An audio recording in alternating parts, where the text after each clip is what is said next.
नमस्कार। Opening traps एक बहुत ही इम्पोर्टेंट पार्ट होता है और आज जो हम देखने वाले हैं ना वो पाँचों मुझे लगता है बहुत ही मज़ेदार ट्रैप हैं। ई4 ई5 में जनरली स्टार्ट होते हैं और व्हाइट या ब्लैक कौन उसको यूज़ करता है, इस सीरीज़ में हम देखेंगे। 5 बेहतरीन अलग-अलग ट्रैप्स मैंने सिलेक्ट किए हैं, जो हो सकते हैं, प्रैक्टिकली होते हैं बहुत बार गेम्स में। तो हम क्विकली जाते हैं। उसके पहले जस्ट मैं आपको बताना चाहूँगा कि मिखाइल ताल और विषयानंद उन दोनों महानतम खिलाड़ियों में से जो एकमात्र गेम अवेलेबल है, उसको ज़रूर देखिए, हमने वो अपलोड कर दिया है ऑलरेडी। तो अब हम जाते हैं डायरेक्टली उन ट्रैप्स की तरफ, राइट? पहला जो ट्रैप है वो स्टार्ट होता है ई4 ई5 से। आप ट्रैप बोल लो या ट्रिक्स बोल लो, ये ऐसी चीज़ें हैं जो आपको अगर पता है तो आपको एक्स्ट्रा नॉलेज रहेगा आपके पास, राइट? एन3 N N C six and then bishop to B five. Generally Spanish में इतने ज़्यादा ट्रैप्स अवेलेबल नहीं होते हैं, लेकिन अगर हम देखें तो बट ट्रिक्स बहुत सारी हैं यहाँ पे। ए6 बिशप टू ए4 अभी तक कोई प्रॉब्लम नहीं है। नाइट एफ6 कैसल एंड देन डी6। ये जो सिस्टम है इसकी जगह वैसे बिशप ई7 मेन लाइन है, बट डी6 भी बहुत सारे गेम्स हुए हैं इस पे, राइट? सो यहाँ पे खेला रुक ई1 ई4 को प्रोटेक्ट देना जरूरी है जब भी ई5 सपोर्ट आए तो। बी5 बिशप टू बी3 एंड देन नाइट ए5। अब जनरली जहां तक मैंने स्पेनिश पढ़ा है या ऑलवेज मैंने पढ़ा है, बिशप ई7 करके शॉर्ट कैसल करते हैं और फिर आप ये जो चिगोरिन का आइडिया है उसको उसके लिए जाते हैं रॉयल ओलंपिक्स में। बट नाइट ए5 क्यों अच्छा नहीं है इससे आपको समझ में आ जाएगा। डी4। अब सेंटर में किंग पड़ा है तो आपको हमेशा ध्यान रखना चाहिए कि आपको सेंटर को ब्रेक करना बहुत जरूरी है, right? E into D four मारना बहुत मुश्किल है यहाँ पे ब्लैक की तरफ से, बिकॉज अगर आपको लगेगा कि जैसे ही आप क्वीन इंटू डी फोर मारोगे सपोज, तो डी फाइव आके और सी फाइव आके और सी फोर पीस ट्रैप हो रहा है। ऐसा बहुत बार होता भी है, लेकिन ई कर डी फोर में एक व्हाइट के पास बहुत अच्छा मूव है ई फाइव। प्रॉब्लम ये है ई फाइव में कि अगर आप नाइट हटाते हो तो पॉन्टेक्स मार के रुक चेक है, जो हमने देखा था कि किंग सेंटर में है तो उसको ब्रेक करो, राइट? Simple rule. तो डी कट ई फाइव अगर आप मारते हो यहाँ पे तो सिंपली आप नाइट इंटू ई फाइव मार सकते हो। अब प्रॉब्लम ये है कि ये रुक डायरेक्टली अटैक कर रहे हैं यहाँ पे ईसन पे, अभी कोई पॉन या कुछ भी पीस बीच में नहीं है। तो ब्लैक यहाँ पे ये कर सकता है कि प्रैक्टिकली वो बिशप ई सिक्स खेले, बिकॉज ई सेवन तो आप खेल नहीं सकते थे। यहाँ पे ये एफ सेवन मार रहा था बिशप और नाइट से, राइट? अब यहाँ पे आप थोड़ा रुक जाइए, चेक करिए क्या हो रहा है। यहाँ पे एक बहुत अच्छी मूव आ रहा है व्हाइट की तरफ से, and that is night into F seven. इस अर्ली स्ट्रोक में ये जो पहला ही 10 या 11वें मूव पे वो मूव आई है नाइट एफ सेवन, यहाँ पे कंप्लीटली डिस्ट्रॉय हो चुका है ब्लैक। किंग एफ सेवन मारना फोर्स्ड है, बिशप इंटू ई सिक्स। अगर आप ई फाइव में जाते हो तो डिस्कवर्ड चेक आएगा और 8 मर सकता है, जो मुझे लगता है कंप्लीटली विनिंग रहना चाहिए। बट सपोज अगर आप किंग जी सिक्स आते हो तो यहाँ पे simply queen D three check, knight E four शायद पोस्ट ही है, queen into E four, king to F six. अब यहाँ पे सिंपल एक चेक दे दो आप, क्वीन एच फोर। और इससे हो ये रहा है कि ये मर तो नहीं रहा है डायरेक्टली, लेकिन जैसे ही आप किंग जी सिक्स खेलोगे चेक, फिर से क्वीन जी फाइव नहीं दे सकते थे, क्वीन था वहां पे। तो अब अगर आप वापस जाते हो तो ये दोनों स्क्वायर गार्डेड है, रुक इसको प्रोटेक्ट कर रहा है, क्वीन जी फाइव मेट हो रही है। सिंपल एंड स्वीट, बहुत ही ईजी था। नेक्स्ट गेम की तरफ जाते हैं कि ई फोर ई फाइव में क्या हो सकता है। ये एक बहुत ही शॉर्ट गेम हुआ था, या फिर शॉर्ट ट्रिक है इसमें। e4 e5 knight to f3 knight to c6 and then bishop b5। फिर से हम स्पेनिश या रोलोपेज में आ गए। a6 bishop to a4 night f6। अब प्रॉब्लम ये है, बहुत बार लोग कैसलिंग के बाद d6 जैसे मूव्स खेलते हैं, जैसे हमने पहले गेम में भी देखा था, राइट? इसको स्टैनिश सिस्टम के नाम से जानते हैं सभी लोग, और ये वैसे वेल नोन ओपनिंग है, राइट? लेकिन इसमें क्या मिस्टेक्स होती हैं तो देखते हैं। इसके पहले रुक ई1 खेला था। सपोज अगर क्वीन ई2 खेला यहाँ पे तो एक बहुत ही सिंपल सा मूव आ सकता है यहाँ पे, बी5 बिशप टू बी3 and then N A five. अब दोनों ही वेरिएशंस में एन ए फाइव उसने जल्दी खेला है, जबकि हमारा थियरी बोलता है कि आप बिशप ई7 खेल के कैंसिल कर लो, राइट? यहाँ पे आप फिर से d4 के लिए जा सकते हो। ये मूव आप हमेशा याद रखो, d4। किंग सेंटर में पड़ा है, कैसलिंग नहीं कर रहा है, किंग की सेफ्टी को पे वो कॉम्प्रोमाइज कर रहा है, चलो ब्रेक दो d4 पे, राइट? बहुत आसान है। Bishop g4। अब ये किसी को भी लगेगा कि पॉन टेक्स पॉन, यहाँ पे pawn takes pawn, sorry pawn takes pawn को हम ये एक सोच सकते हैं, लेकिन उसमें एक थ्रेट आ रहा था मुझे लगता है कि जैसे ही आप पॉन इंटू पॉन मारोगे तो I think bishop into F seven आ रहा है, king into F seven, N E five check और फिर जी फोर मर रहा है, राइट? इसीलिए जब आप डी इंटू ई फाइव मारोगे तो नाइट इंटू बी थ्री मारना फोर्स्ड है। अभी प्रॉब्लम नहीं है, आप इधर नहीं मार सकते हो बिकॉज A1 मर रहा है, राइट। यहाँ पे हाँ, अगर बिशप होता तो इसको मार सकते थे, ताकि वो जो पॉन चेन है पूरा वो मारते जा रहा है किसी न किसी को, राइट। तो नाइट B3 मारा, A into B3 and then D cut E4। अब यहाँ पे मूव नंबर 10 पे D कट E5 मारने के बाद यहाँ पे व्हाइट के पास एक बहुत ही अच्छा आइडिया है, जिसके कारण ये पूरा जो सिस्टम है नाइट A5 खेलने का वो गलत हो जाएगा, एंड दैट इज रुक इनटू A6। अब इस एक टेम्पररी सैक्रिफाइस से होगा ये कि जैसे ही आप रुक इनटू A6 मारोगे तो B5 मार के आपको वापस रुक मिल रहा है, और अगर आप C6 खेलते भी हो तो भी उससे कुछ फर्क नहीं पड़ने वाला है, भले ही वो पॉन C6 का सपोर्टेड है बट A6 वीक है, तो आप क्लियर कट मटेरियल अप हो जाओगे, वो भी गेम के 10 या 12 मूव के अंदर, which is very good for white. तो यहाँ पे भी नाइट A5 जल्दी खेलना अच्छा नहीं रहा। थर्ड गेम में हम देखते हैं क्या होता है। E4, E5, knight to F3, knight to C6, bishop to B5, A6, bishop to A4 and then knight F6। अब वापस से वही सिस्टम आ गया है, इधर कैसल किया एंड देन बिशप C5। यहाँ पे इमीडिएटली बिशप C5 खेलना इज वेरी रिस्की। अगर आपको खेलना ही है जो कि आर्केंगल्स का मेन लाइन है, उसमें आप bishop B5, bishop to B3 और फिर बिशप C5 खेल सकते हो, जो नॉर्मली मेन लाइन है। लेकिन यहाँ पे क्योंकि उन्होंने पहले ही बिशप C5 खेल दिया है, तो मिस्टेक तो है बट पता होना चाहिए कि क्या गलत है, राइट। तो यहाँ पे उन्होंने खेला, यहाँ पे हम खेल सकते हैं C3। जैसे ही आप बिशप A7 जाओगे, D4।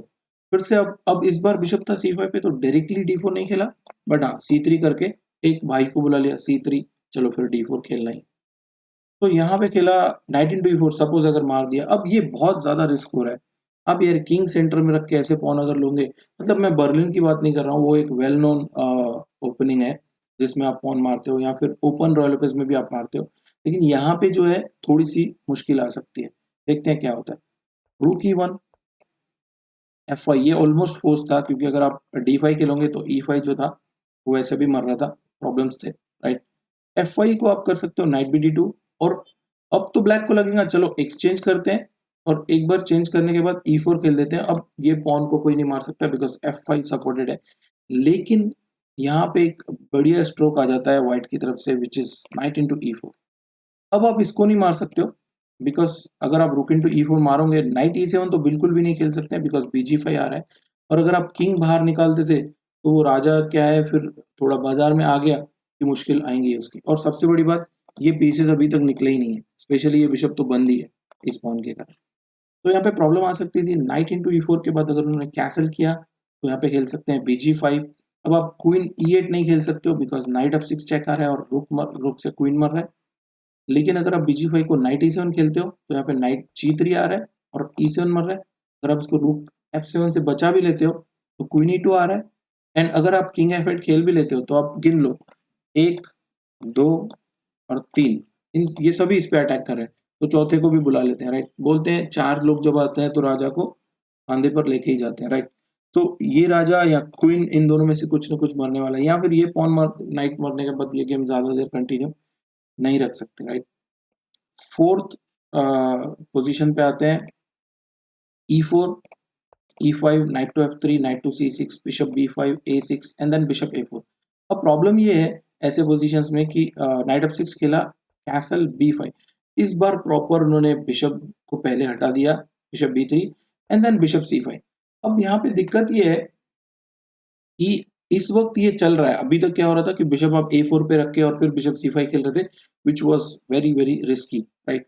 सो यहाँ पे जैसे आप बिशप C5 खेलोगे, अब जनरली यहाँ पे बिशप C5 जो है कुछ वेरिएशंस में चल जाता है, राइट। सपोज आप नाइट इंटू E5 मारते हो, जो कि एक प्लेबल मूव है, यहाँ पे कुछ प्रॉब्लम नहीं है उसको, राइट। नाइट इंटू E5 को नाइट इंटू E5 मार सकते हैं D4, और यहाँ पे जहां तक मुझे लग रहा है कि बहुत सारे ऐसे गेम्स हुए हैं जिनमें ये सब आइडियाज खेली हुई है, लेकिन देखते हैं कि यहाँ पे क्या होता है। BD6 आप एक मूव खेल सकते हो, और ये बहुत कॉमन सी लग रही है फिलहाल, क्योंकि ब्लैक ने सोचा कि अगर हम इसको मारते हैं on takes bishop into F4, bishop to D6 and E5। अब प्रॉब्लम ये है कि दो में से एक मर रहा है, लेकिन आप सोचोगे यार इसमें तो चेक आ रही है, सिंपल है, किंग हट जाओ और फिर नाइट भी बचा लेंगे, जो उन्होंने खेल दिया। लेकिन यहाँ पे दिक्कत है, अब आप देखो बोर्ड पे अनसपोर्टेड पीसेस कहाँ कहाँ पे और कहाँ दिक्कत है, राइट। पहला तो ये बिशप एक रॉकेट लगा हुआ है हमारा, दूसरा ये अनसपोर्टेड है, और तीसरा ये अनसपोर्टेड। तो आप जोड़ लो कि इन दोनों पीसेस को कौन सा पीस है जो डबल अटैक क्रिएट कर सकता है। एक्चुअली वो ट्रिपल अटैक होगा अगर आपने क्वीन डी फाइव खेल दिया तो। सिंपल और बहुत ही आसान सा था ये जो सफर था व्हाइट का। और उस मतलब वो ब्लैक तो इंग्लिश वाले सफर की सफर कर रहा है, राइट। व्हाइट तो बहुत ही अच्छे से सफर कर रहा है इसमें, राइट, हिंदी वाला। सो यहाँ पे मुझे लगता है नाइट इंटू ई फाइव के बाद हमको N into E five D four bishop D six definitely नहीं जाना चाहिए अगर आपको। और दूसरी बात, अगर आप बिशप बी सिक्स भी जाओगे तो अगर आपको लगेगा पॉन टेक्स और ये मार सकते हैं तो उसमें भी क्वीन डी फाइव आ ही जाए। आपको हमेशा ध्यान रखना है कि ये पीस अगर अनसपोर्टेड है या इस डायगोनल में प्रॉब्लम है तो ऐसे पीसेस नहीं रख सकते हो आप गेम में, राइट। तो ये बहुत ही काम का नॉलेज है अगर आप ई फोर ई फाइव खेलते हो कोई भी साइड से, व्हाइट या ब्लैक।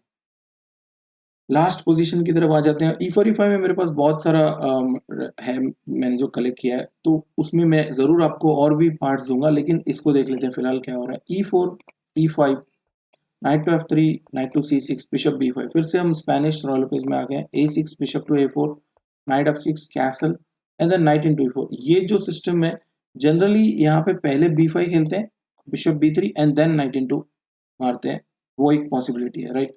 लेकिन यहाँ पे आप डी फोर खेल सकते हो, किंग सेंटर में रख के भाई पॉन मत मारो, राइट। ये बेसिक सा, अगर आप फ्रेश प्लेयर हो, आपने कभी ओपनिंग डीपली प्रिपेयर नहीं किया है तो ये मिस्टेक्स आप अवॉइड करो, आपके गेम्स थोड़े लंबे चल जाएंगे, राइट। आप ओपनिंग में ऐसे नहीं हारोगे। तो नाइट इंटू ई फोर मारा, डी फोर खेला, बी फाइव, ऑब्वियसली इसको नहीं मार सकते थे, नहीं तो रुक वन आ रहा था। और ठीक है डी फाइव आ रहा है लेकिन प्रॉब्लम्स रहेंगे उस पोजीशन में, राइट।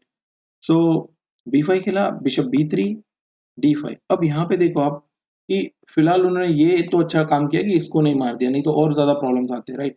शायद से अगर आप इसको मारते तो रुकी बना रहे हैं D five, then maybe bishop into D five, queen into D five, knight C three. अब ये मर रहा है और दोनों ही पिन है, इसको भी नहीं मार सकते हो आप और पॉन से भी नहीं मार सकते हो क्योंकि क्वीन मर रहा है।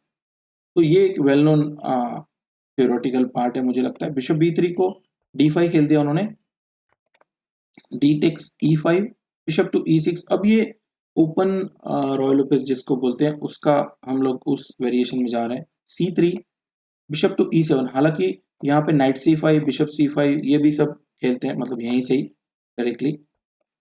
रुक ई वन। अब यहाँ पे एक वेल नोन आइडिया है कि बहुत सारे वेरिएशंस में क्या होता है, ये जो नाइट है डी फोर पे आके ई सिक्स को मारता है और रुक इंटू ई फोर जैसे आ सकते हैं।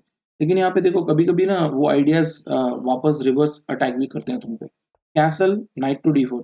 तो अगर आप इसको मारोगे तो प्रॉब्लम ये है कि पॉन टेक्स हम मार सकते हैं और फिर ये जो पॉन है उसको मतलब मैं कंट्रोल कर सकता हूँ, सी फाइल से मैं इसको प्रेशर कर सकता हूँ। और सबसे बड़ी बात, एफ थ्री से इस नाइट को तो कभी भी एक लात मार के भगा सकते हैं वहां से, राइट। सो नाइट डी फोर खेला, उसको नाइट इंटू ई फाइव मार दिया। अब यहाँ पे बहुत ध्यान से देखना चाहिए कि actually night into E five के बाद आप वो जो आइडियाज है, जनरली बहुत बार होता है यहाँ पे क्वीन होता है डी सेवन पे और नाइट इंटू मारते हो, तब आप इसको नहीं मार सकते हो, राइट। जैसे मैं एक रैंडम मूव दे देता हूँ यहाँ पे, सपोज ए थ्री, क्वीन डी सेवन, तब नाइट इंटू ई सिक्स, एफ इंटू ई सिक्स को प्रॉब्लम ये रुक इंटू ई फोर आ रहा है, अब इसको नहीं मार सकते हो आप, ये आ रहा है, राइट। ये जस्ट मैंने आपको बताया कि ऐसा भी हो सकता है इसमें, लेकिन जो मेन हमारा पार्ट है उसमें हम देखते हैं। अब अगर आप यहाँ पे नाइट इंटू ई सिक्स मारोगे तो यहाँ पे दिक्कत हो सकती है। कैसे? एफ इंटू ई सिक्स, एफ थ्री।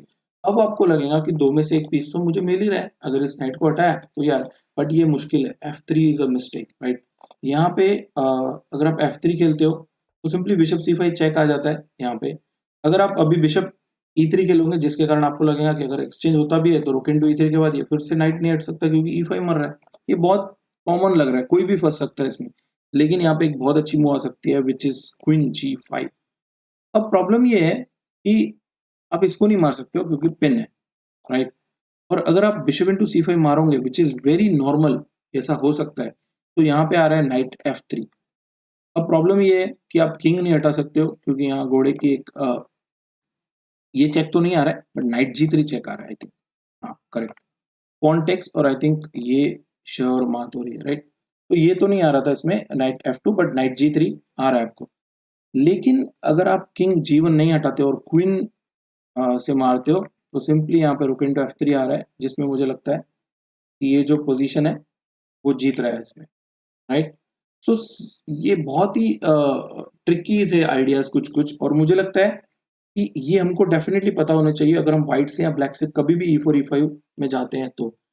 मुझे लगता है आपके लिए ये यूजफुल रहा होगा, और भी मैं इसके पार्ट्स लेके आऊंगा। हम ओपनिंग वाइज भी देखेंगे उसको कि एक सेक्शन में हम देखें, और कुछ रैंडम पोजीशंस भी जो बहुत मुझे लगते हैं कि हाँ ये बहुत काम के हैं।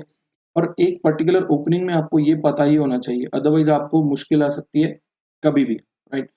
प्रॉब्लम ये है कि ऐसे जो मुश्किल आती है ना, वो कभी कभी टूर्नामेंट के सबसे इंपॉर्टेंट गेम में आ जाती है, राइट। उसके कारण आपको प्रॉब्लम्स हो सकते हैं।